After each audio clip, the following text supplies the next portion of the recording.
창의적 읽기와 빨간 머리 애니 하는 말이라는 본문에 대해서 보도록 하겠습니다. 네, 먼저 창의적 읽기의 개념과 필요성 해서 독자는 독서 과정에서 글의 내용을 확인할 뿐 아니라 그것과 관련한 여러 생각을 떠올린다. 그런데 때때로 그것들은 필자가 생각하지도 않고 필자에 동의하지 않을 전혀 새로운 성격의 생각일 수 있다.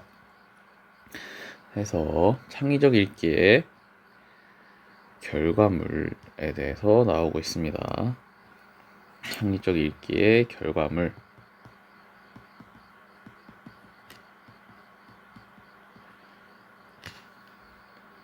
그래서 나오고 있고, 이처럼 글의 내용과 관련하여 새로운 생각을 펼치는 것을 창의적 읽기라 한다. 새로운 생각을 펼치는 것이 창의적 읽기입니다.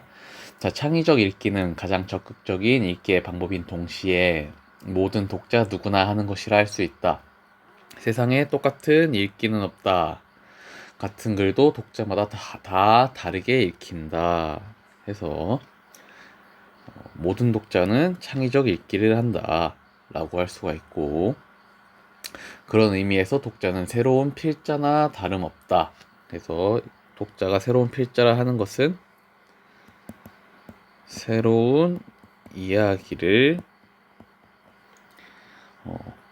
새로운 내용을 이야기를 생성하기 때문이다 라고 할 수 있겠습니다. 글을 읽는다는 것은 독자 저마다 새로운 글을 자신의 머릿속에 쓰는 것이기 때문이다 라고 설명해 주고 있고요. 다만 가장 적극적인 의미에서의 창의적 읽기란 글을 읽는 그대로 수동적으로 읽는데 그치는 것이 아니라 글을 바탕으로 새로운 가치를 창조해내며 읽는 것을 가리킨다. 해서 이것은 적극적인 창의적 읽기의 결과라고 할 수가 있겠습니다. 자, 2번 창의적인 눈으로 세상 보기. 창의적 읽기라고 해서 반드시 이제껏 세상에 존재하지 않았던 독특하고 기발하고 낯선 생각을 떠올리며 글을 읽어야 하는 것은 아니다. 오히려 그것은 이미 많은 사람들이 쌓아 올린 돌더미 위에 작은 돌멩이 하나를 새롭게 올려놓는 것과 같다. 해서 사람들이 쌓아 올린 돌더미 위에 작은 돌멩이 하나를 새롭게 올려놓는 것. 그래서 이미 있던 것에 새로운 것을 새로운 생각을 하는 행위 자체가 창의적 읽기라고 할 수가 있겠습니다. 자, 돌을 쌓기 위해서는 앞선 이들이 쌓아온 돌의 모양이나 위치를 세심하게 살피고,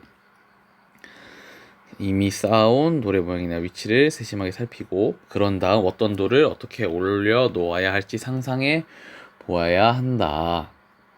그래서 앞에 1번부터 4번 같이 사실적, 추론적, 비판적 이렇게 다양한 읽기를 통해서 알게 된 것들을 살피고 그 다음에 그것을 알아야지만 이제 창의적인 읽기를 할 수가 있다 라고 할 수 있겠습니다. 그래서 창의적 읽기는 사실적, 추론적, 비판적 읽기 과정을 거친 후에 새로운 깨달음을 얻는 과정이라고 할 수 있다. 새로운 깨달음을 얻는 과정이라 할 수 있다. 그래서 창의적인 의견, 생각을 만들어낼 수가 있다는 것입니다. 자, 따라서 이제껏 배웠던 읽기 방법을 모두 동원하여 글의 내용을 깊이 이해한 다음 그것을 디딤돌 삼아 글에서 놓치거나 빠진 부분, 더 나아갈 부분을 포착하여 새로운 생각을 덧붙일 수 있어야 한다. 자, 이를 위해서는 글을 읽는 과정에서 필자의 사고를 따라가는 한편 독자 자신의 유연한 사고를 통한 발상의 전환이 요구된다. 그래서 필요한 태도에 대해서 나오고 있고요. 즉 필자와 대화를 해나가면서 동의하지 않는 부분이나 필자가 해결하지 못한 부분에 관해 자신의 생각을 덧붙여가며 읽는 활동인 것이다. 읽는 활동이 필요한 것이다 라고 해서 창의적인 글을 읽으면서 어떻게 해야 하는지, 해야 할 일에 대해서 나오고 있습니다. 나아가 이렇게 떠오른 생각을 논리적으로 재구성하여 하나의 완결된 새로운 생각으로 탄생시켜 정리하도록 한다. 그 다음에 창의적으로 글을 읽은 후에 해야 할 일, 해서 먼저 갖춰야 되는 태도와 그 다음에 읽을 때 해야 할 일, 그리고 그 뒤에 해야 할 일까지 나오고 있습니다. 창의적 읽기로 문제 해결하기. 독서의 목적 가운데 하나는 문제를 해결하기 위함이다. 글에는 인류가 지금까지 살아오면서 알게 된 지식과 경험이 축적되어 있기 때문이다 라고 해서 이 글을 통해 문제를 해결할 수 있다 라는 것이겠죠. 해결 방법을 찾을 수 있다. 그러나 현대 사회의 문제는 더 복잡해졌고 새로운 문제 상황이 발생하고 있다. 글 속에 있는 정보만을 적용해서는 문제를 해결하기 어렵다. 그래서 강조되는 것이 바로 창의적 읽기이다. 글을 창의적으로 읽는 독자는 자연과학에 관한 글에서 경제적 해결책을 모색할 수 있고 소설을 읽으면서 과학적 영감을 얻을 수도 있다. 자, 이러한 창의적 읽기가 누적되고 적용됨으로써 개인은 개인대로, 사회는 사회대로 각자가 처한 문제 상황을 해결할 수 있는 방안을 도출하게 된다. 그래서 창의적 읽기의 필요성에 대해서 말을 하고 있다고 할 수 있겠습니다. 자, 다음으로 넘어가서 자, 빨간머리 애니 하는 말이라고 해서 박영옥 작가님이 쓴 글을 보도록 합시다. 자, 이 글은 수필로 빨간머리 앤을 읽고 이제 그것에 대해서 자신의 생각을 쓴 글로 볼 수 있겠습니다. 자, 먼저 빨간머리 앤의 전체 줄거리를 보면은 독신남매 매슈와 마틸라는 남자아이를 입양하려고 하는데 빨간머리 앤이 오게 되죠. 누이는 입양을 반대했으나 오빠가 이제 입양을 결정하고 얘네 천진난만한 행동은 잔잔한 파문을 일으키지만 두 남매는 악의 없이 행동하는 애를 통해 삶의 즐거움을 느낀다. 5년 뒤 남매의 헌신으로 애는 퀸스 고등학교를 우수한 성적을 졸업하고 장학금을 받아 대학교를 가기로 결정한다. 그런데 갑자기 매슈가 사망하고 그 다음에 고향으로 돌아오고 있고 애는 점점 시력을 잃어가는 마틸라를 홀로 두고 간절히 원하던 대학에 가서 공부할 것인지 아니면 고향에서 교사 생활을 하며 마릴라 곁을 지킬지 갈등하다 결국 고향에 남기로 한다. 그래서 자, 원하던 대학에 가서 공부할 것인지 꿈과 고향에서 교사 생활을 하면서 마틸다 곁을 지킬지 현실 사이에서 고민하다가 결국에는 현실을 택하는 빨간머리 애의 모습이 나오고 있습니다. 자, 그래서 이 빨간머리 애를 읽고 배경옥 선생님이 하는 말을 같이 보도록 하겠습니다. 자, 나는 언제나 직업을 바꾸는 사람들을 흥미롭게 바라보곤 한다. 국문학을 전공해서 소설이 된 사람보다는 인공지능 로봇을 만들던 공학자가 벼랑간 작가로 데뷔하는 삶에 더 큰 매혹을 느낀다. 해서 직업을 바꾼 사람이 더 큰 매력을 느낀다 라고 하고 있습니다. 자, 인생이 갑자기 바뀐 데에는 어떤 사연이 있을 것이고 그런 이야기라면 아무리 길어도 언제든 얼마든지 들을 수 있을 것 같았다 해서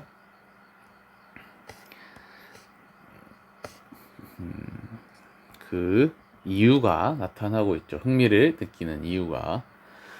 자, 경기도에 있는 한 도서관에서 강의를 하다가 유독 고등학생들이 많이 보이기에 강연 도중 질문을 던진 적이 있다.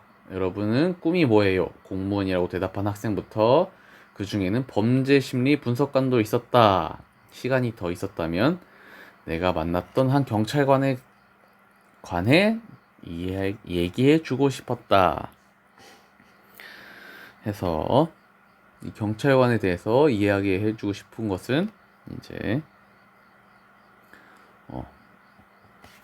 이 학생이 경찰이랑 관련된 꿈을 갖고 있기 때문이겠죠. 그래서 직업 선택에 관한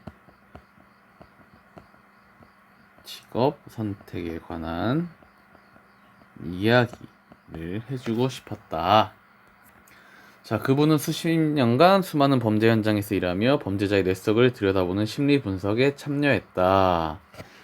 그래서 그분이 왜 이야기해주고 싶었냐?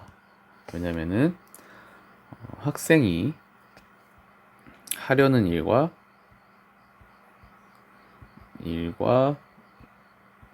관련이 있기 때문이죠. 누구보다 세상의 악을 많이 보았을 그 남자의 눈이 너무나 따뜻해서 깜짝 놀란 일은 둘째치고 그가 했던 말들을 기록해 놓고 싶을 만큼 내 마음을 끌었다. 취재를 끝내고 집으로 돌아가는 길 가슴에 가장 남았던 말은 이것이다. 제가 원해서 이 직업을 택한 것은 아닙니다. 먹고 살려다 보니 어쩔 수 없이 경찰이 된 거예요. 해서 이 경찰이란 것이 된 이유는 현실적 이유에서 경찰이 되었다라고 할 수 있죠. 제가 이 일을 하는 건 유별난 소명의식 때문이 아니요. 사람들에게 필요한 일이고 도움을 주는 일이기 때문입니다. 라고 해서 소명의식이라는 책임 때문이 아니라 사람들에게 필요하고 도움을 주는 일이다. 이것은 뭐예요? 해야 하는 일에서 의미를 발견했다고 볼 수 있겠죠. 원래 원해서 한 것은 아니지만 내가 하다 보니 이런 의미가 있었다라는 뜻으로 해석을 할 수 있겠습니다. 자, 그 경찰관의 말이 각인된 데에는 이유가 있었다라고 해서 머릿속에 새겨진 데에는 이유가 있었다. 그쯤 나는 의심하고 있었다. 꼭 꿈을 직업으로만 이루어야 하는 걸까? 사람들은 말한다. 가슴 뛰는 일을 해라. 멋진 말이다. 하지만 누구나 가슴 뛰는 일을 직업으로 가질 수 있는 걸까? 누구나 자신의 꿈을 이루기 위해 선택한 직업에서 최고가 될 수는 없다. 실제 자신의 꿈을 직업으로 이룬 사람은 많지 않다. 또 꿈을 직업으로 이루었다고 꼭 행복해지는 것은 아니다.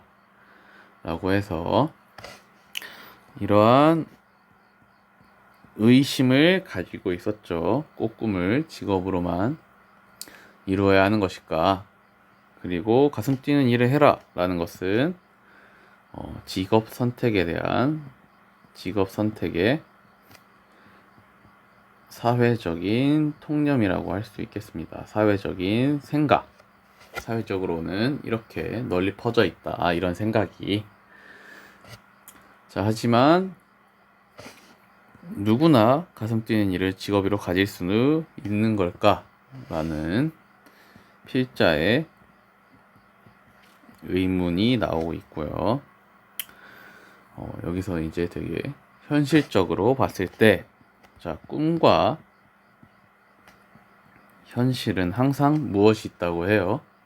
거리가 있다. 라는 것도 나타내고 있습니다. 자, 내가 좋아하는 것을 반드시 해야 한다는 자기 중심적인 강박이 나를 망치기도 한다. 그래서 강박관념, 내가 꼭 해야 돼 라는 심리적인 압박이 나를 망치기도 한다. 왜냐하면 지금 내가 하는 일은 내가 하고 싶었던 일이 아니라는 생각이 현재를 망치기 때문이다. 그래서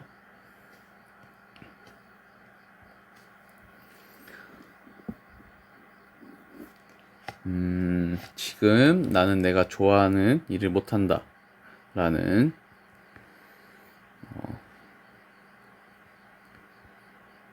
상태의 현재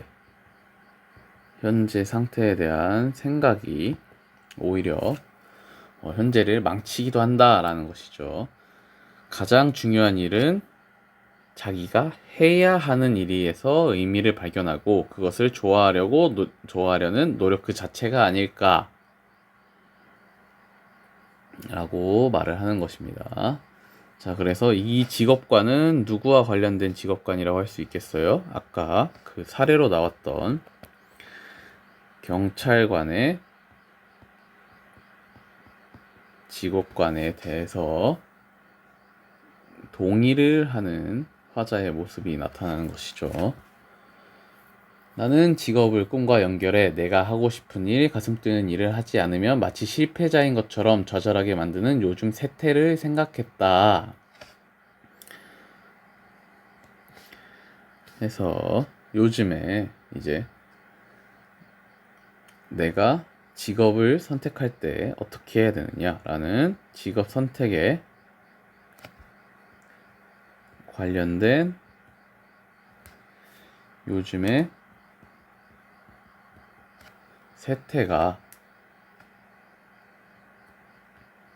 세태는 세상의 형태, 그 풍조, 요즘의 풍조가 어떻다는 거예요? 문제점이 있다라고 문제점을 제기한다고 할 수가 있겠습니다.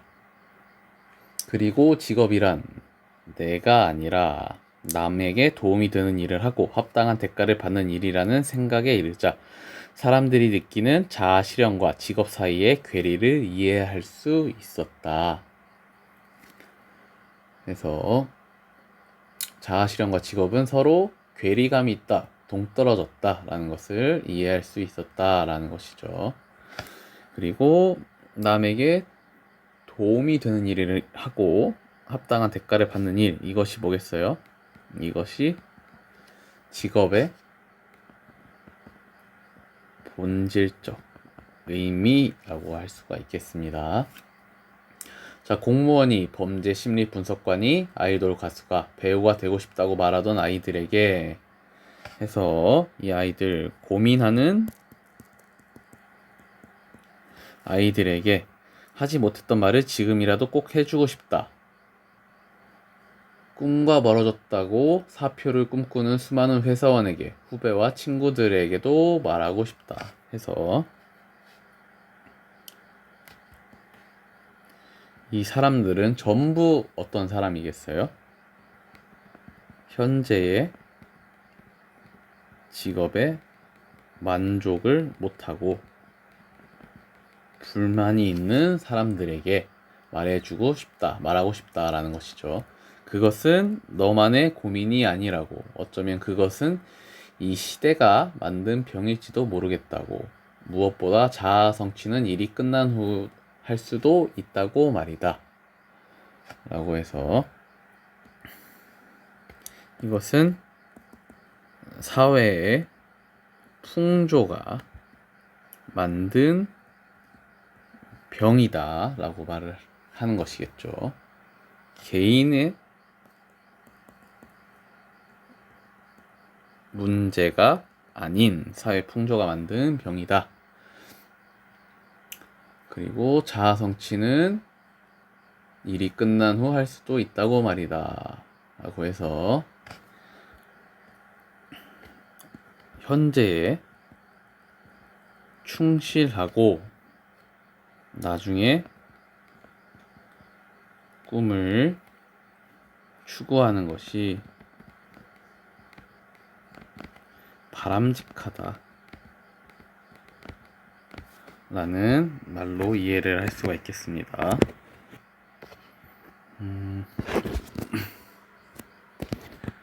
자, 다음으로 넘어가서 N이 내게 물었어도 아마 같은 대답을 했을 것이다. 이제 나는 너의 꿈을 너의 직업으로 이뤄라 라는 같은 말은 하지 않을 생각이다. 내가 생각하기에 직업은 적어도 남에게 도움이 되는 일을 하는 게 맞다. 그러니까 어떤 의미에서 본래의 직업은 자아실현과 거리가 먼 셈인 것이다. 나를 버리고 떠나는 삶을 존중하지만 이제는 버티고 견디는 삶을 더 존경한다. 라고 해서 아까 나왔던 N의 고민은 뭐였어요? 대학과 교사라는 꿈과 현실에서 고민을 할 때 너의 꿈을 너의 직업으로 이뤄라 라는 대학에 가서 대학에서 공부해라 라는 말을 하지 않을 생각이다 라는 말이죠. 내가 생각하기에 자, 직업은 적어도 남에게 도움되는 일을 하는 게 맞다 라고 해서 필자에 직업관이 완벽하게 이제 나오고 있습니다. 바람직한 직업관이.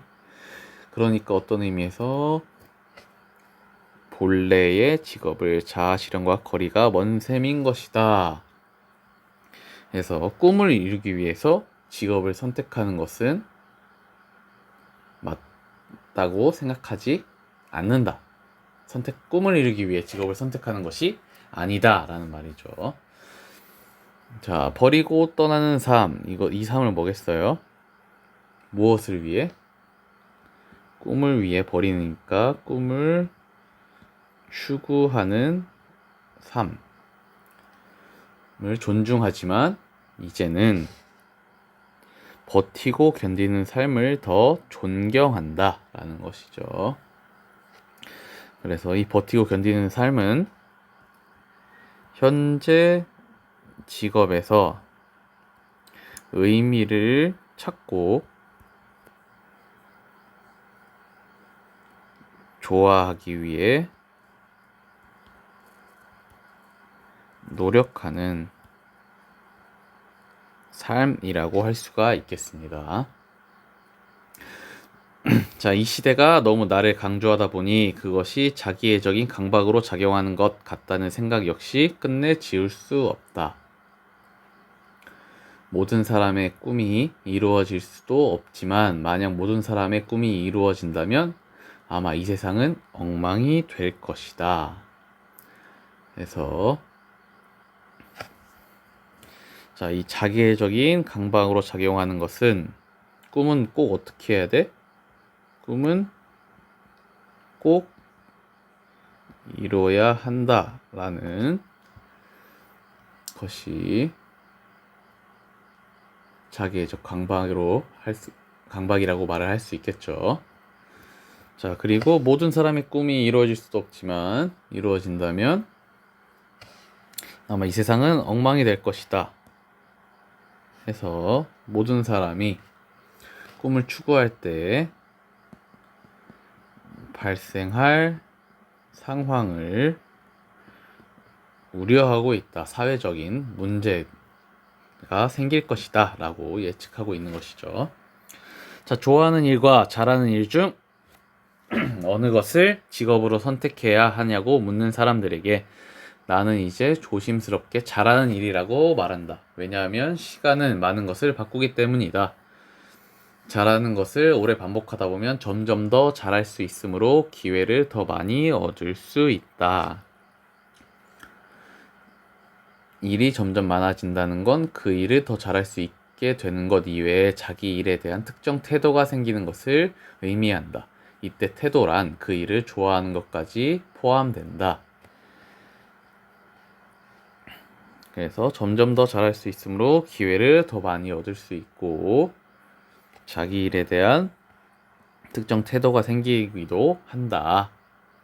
해서 이 두 가지는 잘하는 일을 선택했을 때 효과라고 할 수가 있습니다. 잘하는 일을 선택했을 때 두 가지 효과가 있다. 자, 마지막으로 한때 빛나는 재능이 훗날 아픈 족쇄가 되는 경우를 종종 봐왔다. 자신의 꿈을 직업적인 성취로 이루지 못했다고, 꿈이 없다고 좌절할 필요는 없다. 스스로 실패자란 생각은 더더욱 하지 않았으면 한다. 믿거나 말거나 나로 말하면 생각만 해도 가슴이 두근거리는 꿈을 자기 직업으로 갖게 된 사람들의 지독한 불행을 대해서 얼마든지 말할 수 있다. 꿈이 이루어진 이후에도 삶은 계속된다. 이 세상에 삶보다 강한 꿈은 없다. 인간은 꿈을 이룰 때 행복한 것이 아니라 어쩌면 꿈꿀 수 있을 때 행복한 것인지도 모르겠다. 라고 해서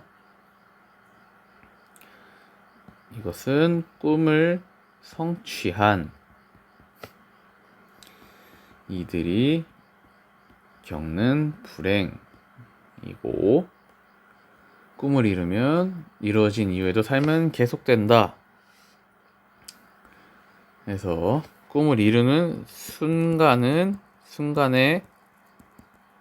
행복은 있지만 그 이후에도 삶은 계속 남아있다 라고 말을 하는 것이겠죠. 그리고 인간은 꿈을 이룰 때 행복한 것이 아니라 어쩌면 꿈꿀 수 있을 때 행복한 것이다. 왜냐면은 꿈 이후에 삶은 계속 남아있기 때문이다 라고 할 수가 있겠습니다. 네, 오늘은 본문을 살펴봤고요. 오늘 수업은 여기서 마치도록 하겠습니다.